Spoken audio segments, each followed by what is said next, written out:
Hope you guys are having a good night. Welcome to another episode of Pixel Effect. A lot of crazy things happening in the world right now. A lot of crazy stuff. But we won't dive too much. But anyway, first things first, Sony has announced Horizon Zero Dawn coming to PC this summer on Steam. But sadly, not much is known about it yet. We don't really know what price range, anything like that, but it is nice to see Sony putting their first party titles on another system, kind of like how Microsoft does with the Game Pass and everything, which I will be jumping on Ori and the Blind Forest tomorrow. I had a class thing to do tonight, or Will the Wisp, actually, it's a sequel. Be jumping on that. I had class stuff to do tonight and studying, but honestly, it's a surprise, but I mean, there's not much on Sony systems that either don't come to other systems later on, or it's just nothing big on Sony's name. I know people try to tout out The Last of Us, and honestly, I think that game's overhyped in my opinion. No hate on it, it's a good game and everything, but I think it's overhyped on it. It's just your typical fungus zombie story, and the only reason, they're not really zombies, but the only reason it gets so much praise is because of the narrative, the father-daughter kind of thing, and it's not that impressive to me, honestly. There's not really anything on the system that just screams, hey, we gotta have this on PC or something. Like maybe Persona 5 on PC would be pretty sweet. I'd love to see the mods that people would bring out for that. I guarantee they're gonna mod the crap out of Zero Dawn. But nowadays there's not much on PlayStation systems that just make me go, wow, I gotta get a PlayStation just for that, and I have every system, but it's not anything that's just makes me a dire PlayStation fan. It's just that a lot of games I won't come to the system sometimes, and it's nothing that just makes me a big fan. Like back in the day, you had Crash, you had Spyro, you had Jet Moto, you had your Jack and Dexter's, Ratchet and Clanks. It was like Sony had all kinds of vast universes and stuff, and nowadays it's if it doesn't come to another system, it's just nothing that great to me. But we'll see. I think this opens the door for a lot more games coming to PC from Sony, because when it comes to Sony nowadays, they've kind of done a 180. They're the system now that doesn't like working with other companies, and they're kind of slow in the uptake for stuff, kind of like the crossplay. They held out the longest, and now they're finally kind of opening up to it. And yeah, you can say it's because Sony's winning and stuff, and they have no reason to allow crossplay, but it helps out in a lot. But it should be interesting. The next thing is, one of the biggest things tonight is E3 has been canceled. And I waited to report on that until I was sure, because you heard rumors in the wind that it was going to be canceled, but I don't like jumping the gun like some YouTubers and just being like, oh my god, it's gonna be canceled and stuff before they have legit information. Kind of like how people did with Resident Evil 3 remake, saying that Nemesis and breaking the safe rooms. That wasn't the case, but hey, everybody had to be the first ones out to report that, But what it was the guy wasn't in a safe room. It was just an area you could save in, and Nemesis just happened to walk into it. But E3 being canceled the first time in its 24 years, so it's been around all through my life. And it's actually, I know I see a lot of people on Twitter and stuff saying they're happy it's gone and it's been dying off, and I can agree with that, but it's still sad. As someone who grew up with E3 from the start, it's sad to see it. I don't know if this is going to be the end of it or just this year because of the coronavirus. It's still sad to see it end, because E3 was always that thing that I look forward to every year. Growing up in middle school and elementary and high school and stuff, and early college, like E3 was the show. It was like that and Tokyo Game Show every year. I could not wait, because like I said, that was back when you had game magazines. You still have some game magazines, but not many. I think Game Informer, I think Play is still around, I think, or Edge. There's not many. It's not like it used to be. It's not. We used to have like 7 or 8 magazines. Nowadays, it's like I think 2. They're not that great. But I remember growing up and being like just ecstatic to see it, and the presentations, on the show floor, you see the displays and everything. It was just, God, it was so amazing. And I know when I was growing up, that was back when they had the you know, the booth girls and stuff before that became offensive somewhere down the line. I don't know. They seem like they enjoyed it, but anyway, you know, that got offensive. They took it away, and they wanted to become more, I guess you could say, professional. It was one of those 90s things, early 2000s, I guess, where people are more energetic with that stuff. And the conferences have been pretty good at times lately. The last few years, though, it has died off. Like, when I watch E3 now, it's, you see one or two, or, you know, a few big games you like, but it didn't have that same thrill factor as back in the day, because things weren't streamed 24/7 and stuff, and you have to rely on game magazines, like I said, or shows like X-Play being at E3 and stuff, and getting bits and pieces here and there. You know, it was exciting back. Like I said, it was exciting, and now people are saying they want to see digital presentations and stuff, and they won't miss E3. But see, the thing with E3 is E3 was also a trade show, and I can't speak on it too heavily, but I do know that a lot of indie companies go to E3 to pitch their ideas to companies. There's a lot of talks behind closed doors on game deals and stuff, and you know, some have made breaks at E3.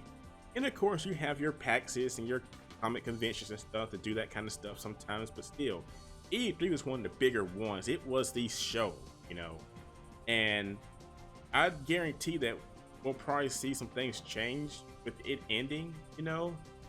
But like I said, I know some, like I said again, they want digital only, but that comes with repercussions. It seriously does. Same thing for digital games over physical. You know, yeah, it's nice to have digital games, you know, you can just sit at home and download it, but if they want to pull the license like they did with MVC2 or Scott Pilgrim, you know, you're out of luck. That game's gone forever. You're not getting it back. You know, the Silent Hills demo, you know, what they do, Konami, they pulled it. It's digital, can't get it back, you know. There are ways to get it back, but anyway, E3 ending, I still think is one of the bigger things. Like I said, I'm gonna miss it if it's the end of it, truthfully, but you know, like I said, it has been getting slower and slower and boring, and you know, it's just not as fun as it used to be when the console was really big and stuff. Now that everybody's kind of working together, it's lost that thrill, like I said. But hey, still got Tokyo Game Show. You know, they still have the booth girls, epic displays for Capcom, their games, Monster Hunter and stuff. Because Japan's Japan, and Japan will always be Japan. So there's that. And then the last bit of news I want to talk to you guys about was that Phantasy Star 2 open beta starts next Tuesday.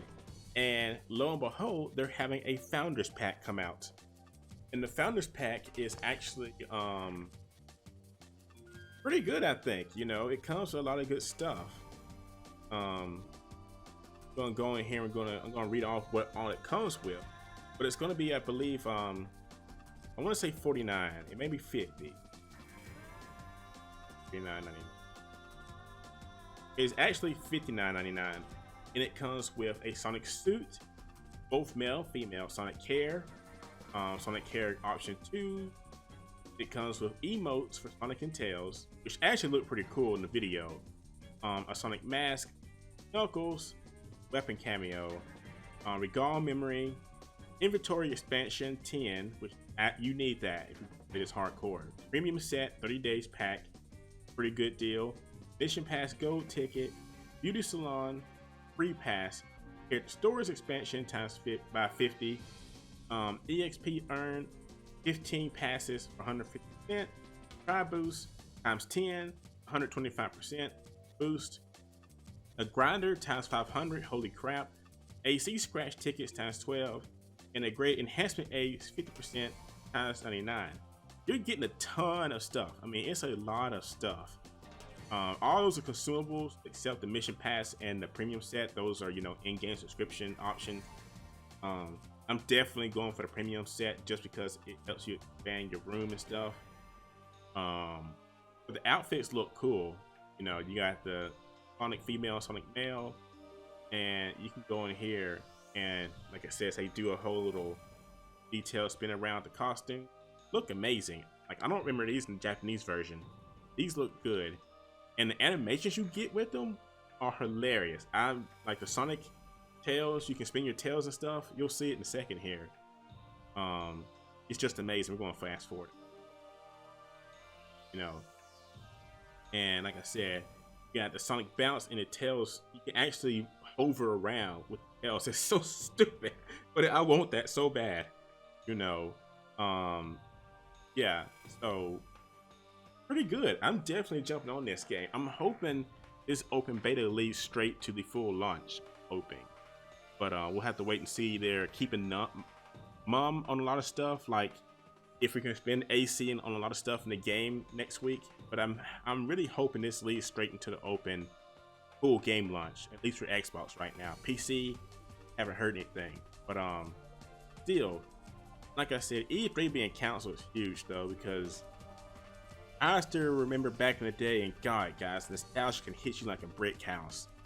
Back in the day in high school, back when they showed off Need for Speed Underground 2, I still remember like seeing that trailer E3, because game sites like 1UP would like just dump all the videos that you would get from the show. And I was like, holy crap, Need for Speed Underground 2 and the original Sonic 06 trailer from E3. The game was not good, you know, it was buggy, but it was still so exciting to see that stuff, you know, back then. It was just different than it is now, because now you can stream it, you're at home, and you know when the show's gonna start and stuff. Back then, you know, you didn't have streaming services like that, like it is now. You had to wait for them to post these videos. Like, you didn't know. You just heard rumors like there's a new Sonic trailer being shown right now. And you're like, holy crap, really? And then when it came out, the trailer, you're like, oh my God, this is awesome. And then the game magazine would come out later. You get it, and you're like, man, this game's awesome. It wasn't, you know. But I think it's gonna be sad to see E3 end like this. You know, everybody wants streaming now. They want Nintendo Directs and stuff, which I mean, Nintendo Directs are fine. They just don't. I don't know. They're just not the same as a real show. But most shows nowadays, even Tokyo Game Show, are slowly going just digital. Like, honestly, it's. I guess it's the end of an era, you know, kind of like when Blockbuster finally went away. I miss that. I didn't really go to Blockbuster. We had like it was like my own town had their own movie chain. Maybe it was Blockbuster. Oh, it wasn't. It was their own movie chain. But, you know, I do miss having video storage. Go in there and just the atmosphere of that kind of stuff, you know. I miss that kind of stuff. But, yeah, E3 ending it's going to be big. I think it's going to hit hard, honestly. But what do you guys think? Do you think E3 ending is a good thing? Do you not care for it? What do you think about, you know, Sony bringing their first party titles to PC? Do you have any opinions on that, you know? Talk to me in the comments, guys. As usual, I enjoy your comments and stuff. But until next time, guys, that's it. Also, I did get a press access to Sega's PR website. Sadly, that thing has not been updated in years. It looks like. I'm hoping they'll start updating it again. But yeah, until next time, guys, I'll talk to you. Stay pixelated. Good night.